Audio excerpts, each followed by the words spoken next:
Picture this. It's 1890, somewhere between the Whetstone and the Huachuca Mountains in Arizona Territory. Two cowboys are riding the range when they spot something massive circling overhead. A monster-sized bird that's got a wingspan that stretches 20 feet across, bigger than any bird they've ever seen. So they do what any sensible cowboy would do. They shoot the damn thing. These fellas drag this creature back to town, nail it up against the side of a barn. It takes the whole wall to display it, and they snap a photograph. That picture should have changed everything we know about what's flying around in our skies. The problem? The photograph vanished. Gone. Along with every scrap of physical evidence. Fast forward to today, and we've got witnesses reporting giant birds lifting children right off the ground. That's no bullshit. Kids getting attacked by creatures that shouldn't exist. But every time someone comes forward and tries to sound the alarm, the authorities shut it down faster than you can say government suppression. Why? What the fuck are they so afraid of us finding out? What I dug up will make you question everything we've been told about what's soaring through our skies. Because the Thunderbird isn't just Native American folklore. It's way more than that. It's a huge-ass cover-up that spans over a century. And today, we're blowing it wide open. What's up, folks? Uncle Perry here, and today we're diving deep into one of America's most deliberately buried cryptid stories. I've been looking into encounters with massive winged creatures that authorities don't want you talking about. And what I found will make you question everything you think you know about our skies. Now, before we get started, I want to be clear about something. I'm not talking about the spiritual Thunderbirds from Native American tradition. Those are sacred beings with deep cultural meaning that deserve maximum respect. What we're investigating are the physical, flesh and blood beasties that folks have been encountering for over a century. Giant birds with wingspans that defy explanation, attacking humans, picking up children, and shitting all over everyone's cars. Here's what gets me as worked up as a horny dog inside an electric fence with a squirrel fetish.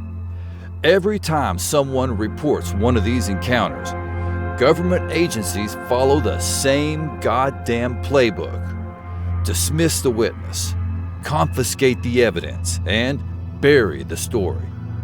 It's happened so consistently that there's clearly a protocol in place. Today, we're going to examine the patterns, the cover-ups, and the mounting evidence that something fucking massive is flying through our skies. Shit they desperately don't want you to know about. We'll start with that infamous 1890 photograph that disappeared and work our way through modern encounters that'll make your sphincter pucker.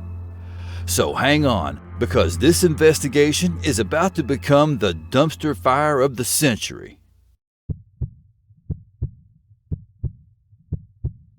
Let's talk about how the Thunderbird went from ancient legend to modern cryptid. And trust me, this transformation is where shit gets interesting. It all started with a newspaper story that should have changed everything. April 26, 1890. The Tombstone Epitaph ran a piece about two Arizona cowboys who shot down something that absolutely wasn't supposed to exist.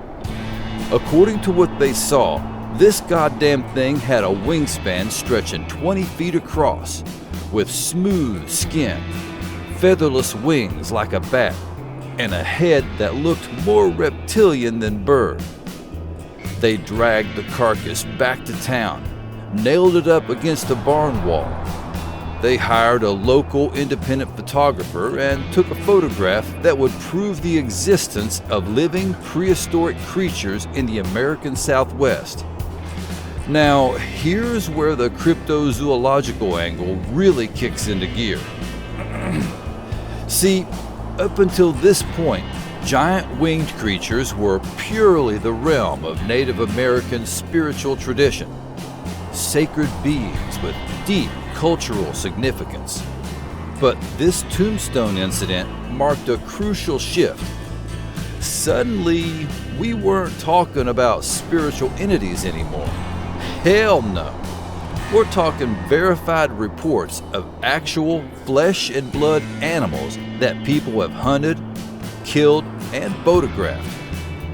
By the late 1800s, naturalists and early cryptozoologists started classifying these encounters as clear evidence of a surviving prehistoric species. Maybe some pterosaurs that survived extinction. Maybe massive teratorns, those prehistoric vultures with 15-foot wingspans that supposedly died out thousands of years ago. The point is, this winged beast officially crossed over from mythology into the realm of scientific investigation. But here's the bullshit that really gets my conspiracy radar erect. That famous photograph from the tombstone incident? Gone. Poof. Fucking vanished without a trace. And this wasn't a one-off situation. Shit. This became the template for every goddamn Thunderbird encounter that followed. Physical evidence is shown, gets documented, then mysteriously disappears like a bottle of lube when your mom's helping you pack your suitcase. Fast forward to the 20th century, and the Thunderbird became a fully recognized cryptid with its own classification system. Cryptozoologists established standard characteristics. Wingspans consistently reported between 15 and 20 feet. Predatory behavior toward livestock and humans. And physical descriptions that perfectly matched across different geographic regions and time periods.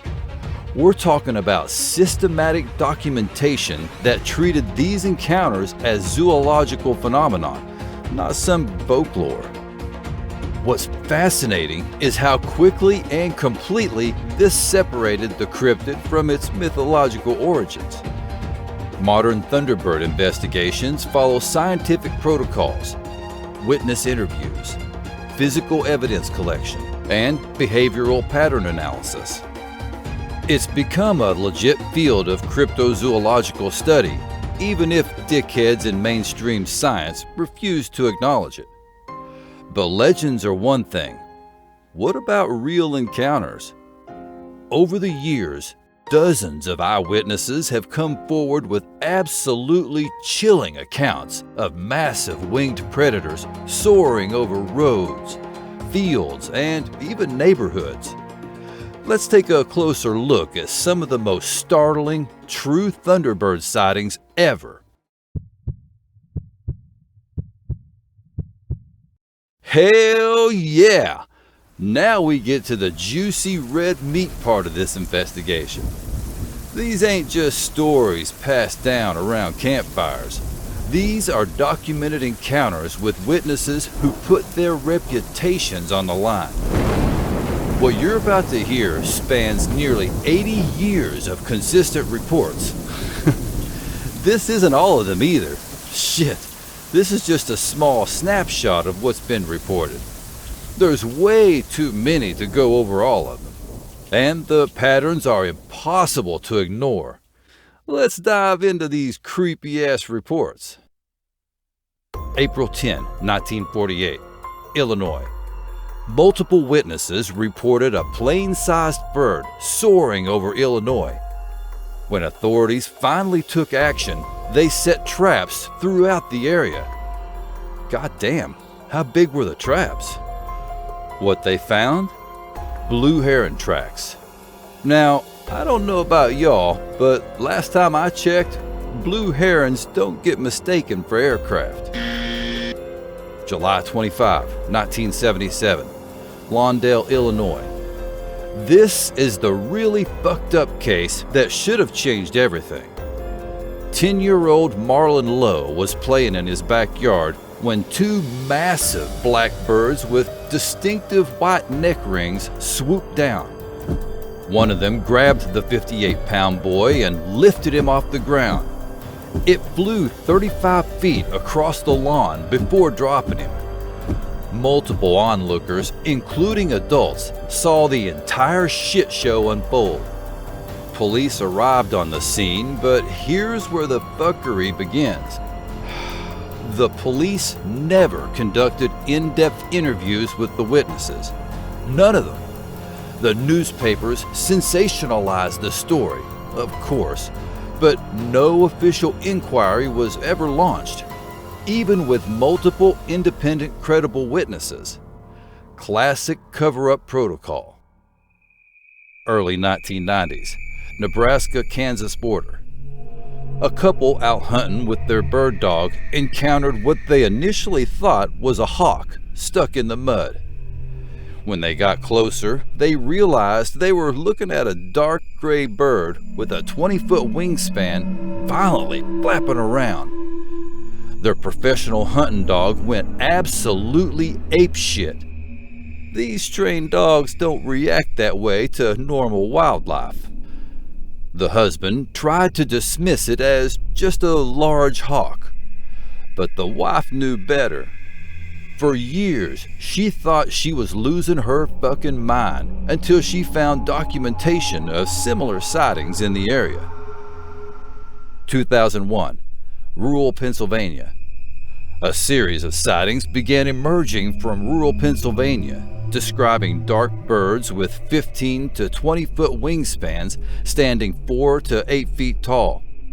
This marked the beginning of what researchers now call the Pennsylvania Corridor, a hotspot of Thunderbird activity that continues today, similar to the Dogman Triangle in Texas.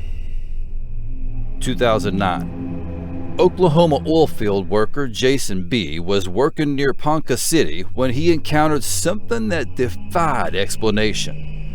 A grayish-white bird that had a 14 to 16-foot wingspan. And when it took flight, the wing wash was so powerful it bent nearby trees. Jason reported the incident in 2024, nearly 2 decades later, showing how these encounters stick with witnesses. 2012, Oklahoma, Canadian River area. 2 friends riding ATVs near the Canadian River had their ride cut short when a massive black bird appeared and scared the shit out of them. The witness described each wing being about the length of a Honda Civic, with a body size of a 6-foot, 200-pound man.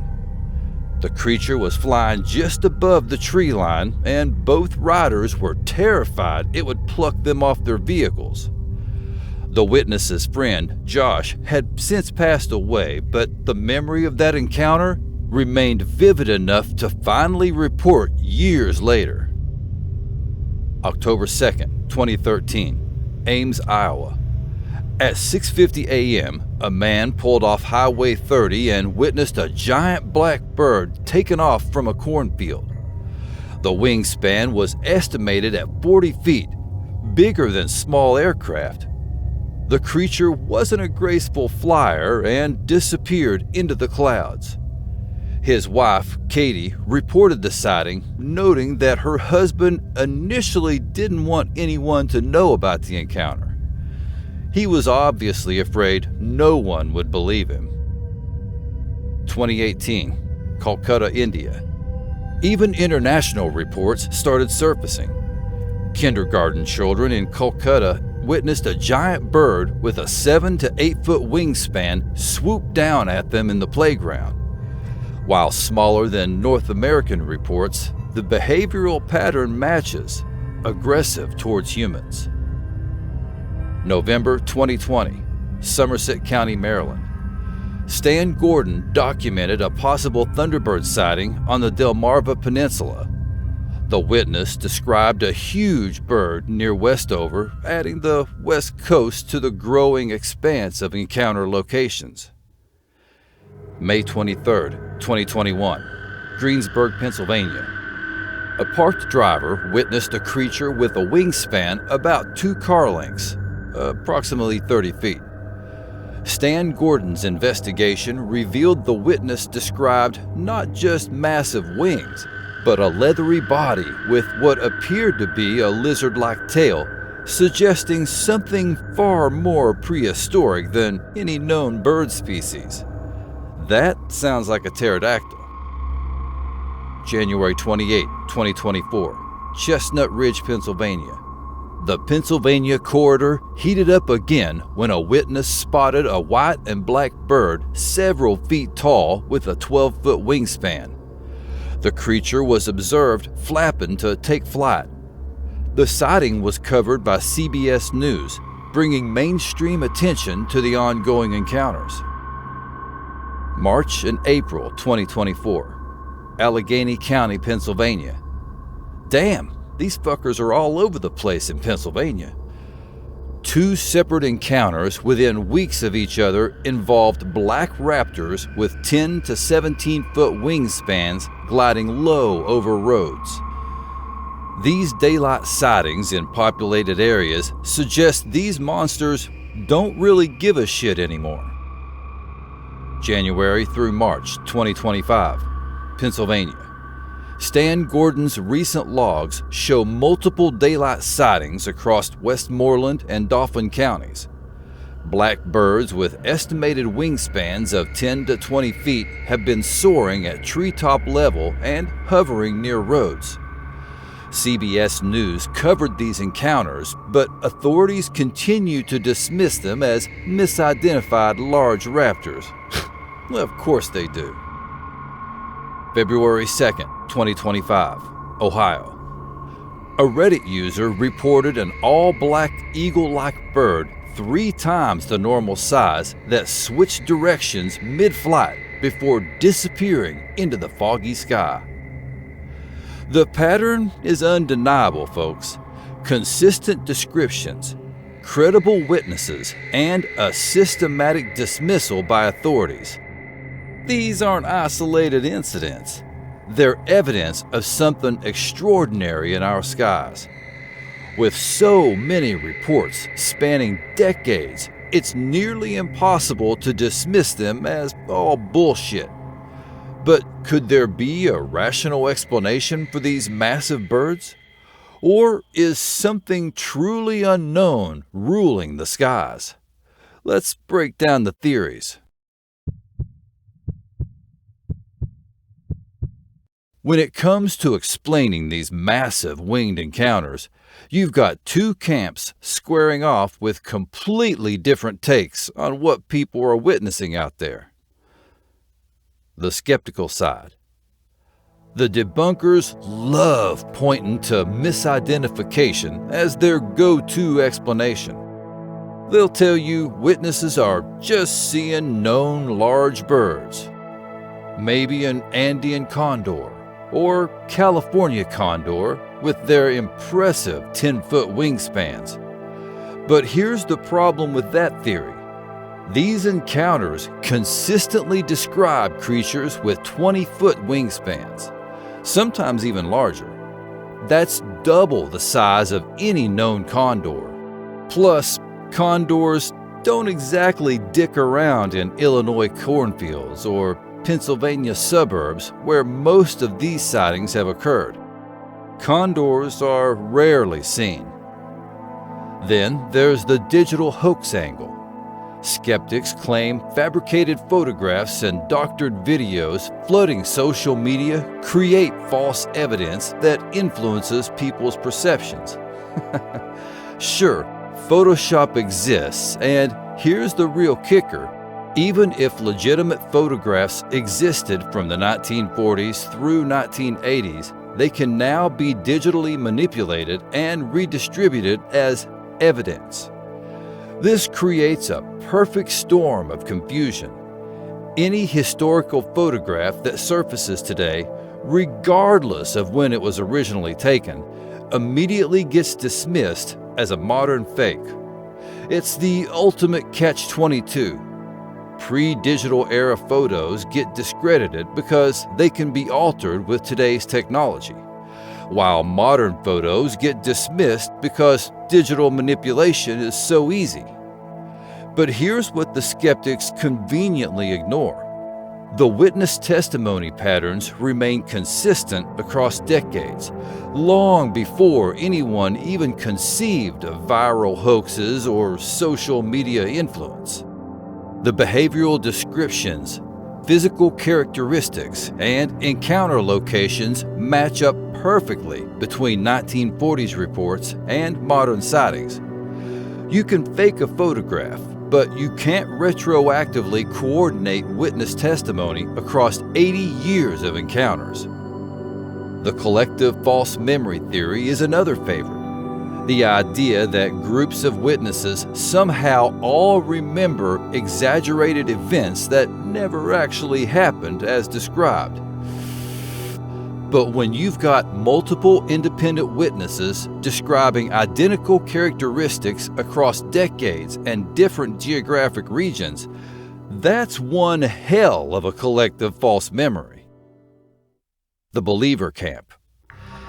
Now, the believers bring some fascinating possibilities to the table. The Territorn theory suggests these could be surviving descendants of prehistoric birds that mainstream science considers extinct.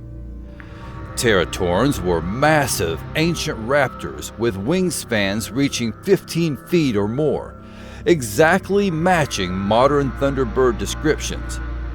Maybe some populations survived in remote areas and occasionally venture into populated regions. They don't exactly have leashes on them. The living pterosaur hypothesis gets real when you consider Native American rock art depicting winged creatures with distinctly pterosaur characteristics. Long necks, crested heads, membranous wings. These aren't typical bird features, proving ancient people encountered shit that was very different from modern bird species. Then there's the undiscovered species theory. With new animal species discovered every year, especially in remote regions, it's very probable that giant birds with wingspans exceeding any known modern species exist, but remain unclassified by mainstream zoology. But here's the shit that neither side wants to discuss.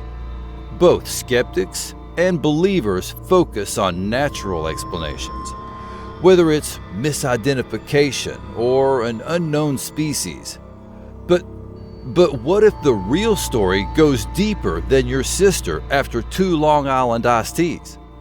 What if there are forces actively working to keep the truth about these monsters buried? Now we get into the sweet spot of this investigation. The systematic suppression of Thunderbird evidence that's been happening for over 130 years. What I'm about to lay out isn't just speculation, folks. This is a documented pattern of cover-up that goes all the way back to that famous 1890 photograph. The Great Photo Vanishing Act. Let's start with the most glaring piece of evidence, that photograph from 1890. Multiple witnesses confirmed it existed. The newspaper reported on it. People saw it displayed in local establishments.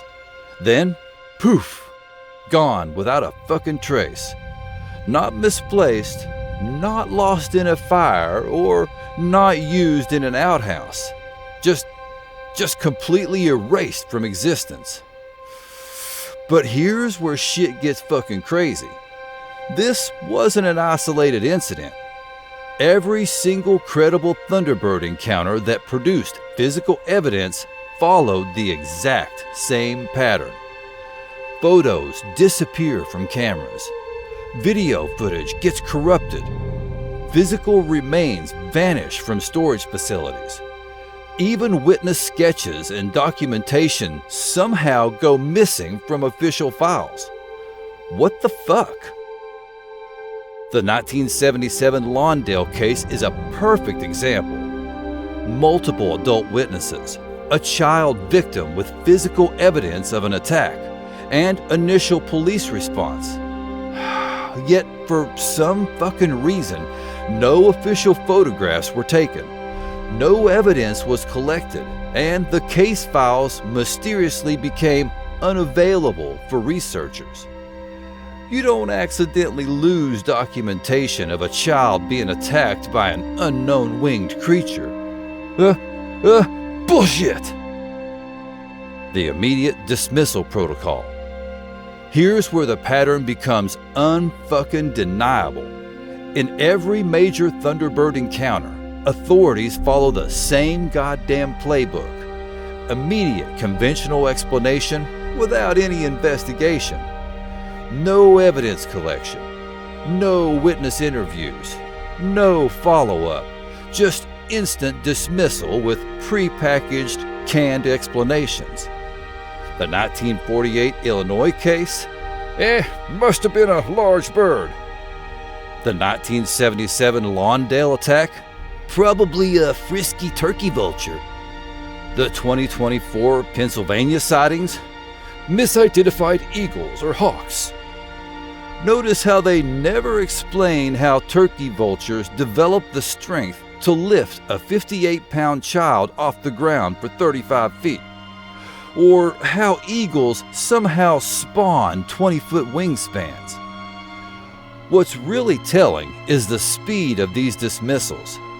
In the Lawndale case, authorities had their goddamn turkey vulture bullshit story ready before they'd even interviewed any of the witnesses. That's not an investigation, that's damage control. Strategic airspace restrictions.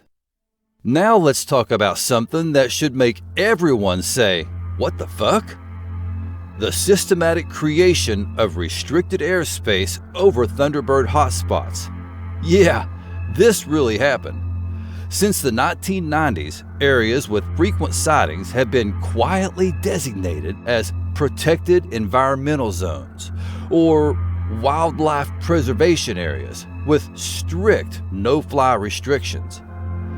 The Pennsylvania corridor suddenly became a critical habitat zone in 2019, just as the sightings were increasing.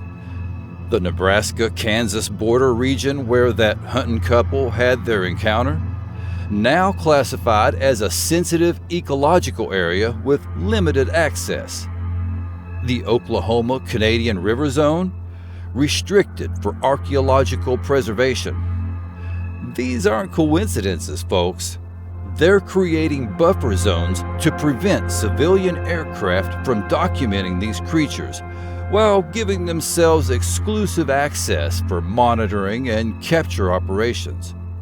Environmental protection is just the fucking cover story.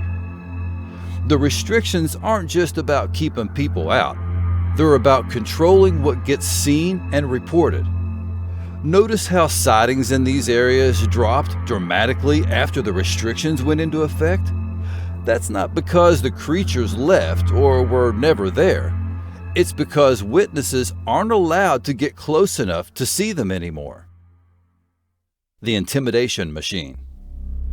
But the most insidious part of this whole operation is what happens to witnesses who refuse to stay quiet. The pattern is always the same. Official questioning that's designed to intimidate rather than investigate. Witnesses report being visited by federal agents who ask detailed questions about their personal lives, employment, and family members. They're told their sightings have national security implications and that discussing them publicly could result in legal consequences. Some are asked to sign non-disclosure agreements for their own protection. Protection from who? The psychological pressure is intense and deliberate. Witnesses are made to feel like they're either crazy or criminals for reporting what they saw. Many are told their encounters never happened and that continuing to discuss them could affect their employment or family. What a bunch of assholes. The Oklahoma oil field worker who waited 17 years to report his sighting, he specifically mentioned being afraid of professional retaliation. I wonder why. The Iowa witness whose wife had to report the encounter because he didn't want anyone to know? Classic intimidation response. Even researchers investigating these cases face harassment. Stan Gordon, who's documented dozens of Pennsylvania encounters, has reported suspicious surveillance and attempts to discredit his work. Other cryptozoologists have had their funding cut or their academic positions threatened. The big picture. What we're looking at here isn't just a cover-up. It's a comprehensive suppression operation that's been running for over a century. Someone or some organization has a vested interest in keeping Thunderbird evidence from reaching the public.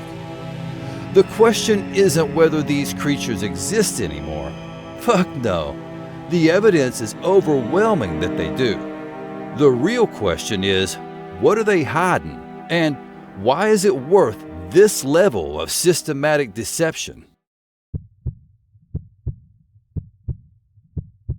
The Thunderbird phenomenon exposes something authorities desperately want to keep buried. The limitations of their official species catalog are complete horseshit. These encounters prove that massive, unclassified creatures are out there right now, flapping around our skies. And that reality threatens the entire foundation of the government-controlled narrative. For centuries, indigenous peoples provided detailed accounts of these winged giants.